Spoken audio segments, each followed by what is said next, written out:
COVID-19 ಪರಿಣಾಮ ದಕ್ಷಿಣ ಕನ್ನಡ ಜಿಲ್ಲೆಯಲ್ಲಿ ಈ ಬಾರಿಯ ಬಹುತೇಕ ಹಬ್ಬಗಳ ಸಂದರ್ಭ ದೇವಸ್ಥಾನಗಳಿಗೆ ಸಾರ್ವಜನಿಕರ ಪ್ರವೇಶಕ್ಕೆ ಜಿಲ್ಲಾಡಳಿತ ನಿರ್ಬಂಧ ಹೇರಿದೆ.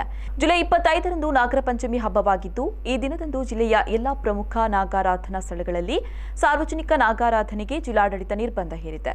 ಜಿಲ್ಲಾಧಿಕಾರಿ ಕಚೇರಿಯಲ್ಲಿ ನಡೆದ ಜಿಲ್ಲಾ ಧಾರ್ಮಿಕ ಪರಿಷತ್ ಸಭೆಯಲ್ಲಿ ಈ ತೀರ್ಮಾನವನ್ನು ಕೈಗೊಳ್ಳಲಾಗಿದ್ದು, ಜಿಲ್ಲೆಯಲ್ಲಿ ಕೊರೋನಾ ಸೋಂಕು ಸಂಪೂರ್ಣವಾಗಿ ಹತೋಟಿಗೆ ಬಾರದ ಹಿನ್ನೆಲೆಯಲ್ಲಿ ಸಾರ್ವಜನಿಕರು ಪಾಲ್ಗೊಂಡು ಧಾರ್ಮಿಕ ಆಚರಣೆ ಮತ್ತು ಕಾರ್ಯಕ್ರಮಗಳನ್ನು ಆಚರಿಸಲು ಅವಕಾಶ ನೀಡಿದೆ. ಸಾರ್ವಜನಿಕರು ಒಂದೆಡೆ ಸೇರಿ ಸೋಂಕು ಹರಡುವಿಕೆ ಹೆಚ್ಚುವ ಸಂಭವವಿದೆ.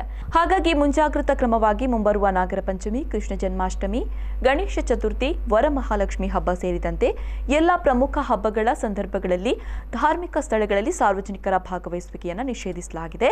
ಸಾರ್ವಜನಿಕರು ತಮ್ಮ ತಮ್ಮ ಮನೆಗಳಿಗೆ ಸೀಮಿತಗೊಳಿಸಿ ಹಬ್ಬಗಳನ್ನು ಆಚರಿಸಿಕೊಳ್ಳಬೇಕು ಅಂತ ಜಿಲ್ಲಾ ಉಸ್ತುವಾರಿ ಸಚಿವ ಕೋಟ ಶ್ರೀನಿವಾಸ್ ಪೂಜಾರಿ ತಿಳಿಸಿದ್ದಾರೆ.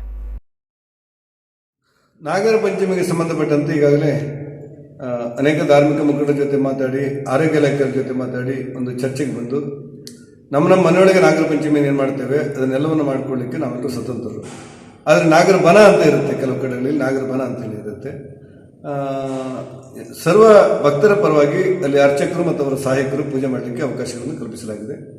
ಆರೋಗ್ಯ ಇಲಾಖೆ ಮಾರ್ಗಸೂಚಿಗಳ ಪ್ರಕಾರ ಒಂದು ಗುಂಪಾಗಿ ಸೇರಿದರೆ ಅಲ್ಲಿ ಕೆಲವು ಕೊರೋನಾ ವೈರಸ್ಗಳು ಸಮಸ್ಯೆ ಆಗ್ತದೆ ಅನ್ನುವ ಕಾರಣಕ್ಕೋಸ್ಕರ ಈ ಬಾರಿಯ ನಾಗರ ಪಂಚಮಿ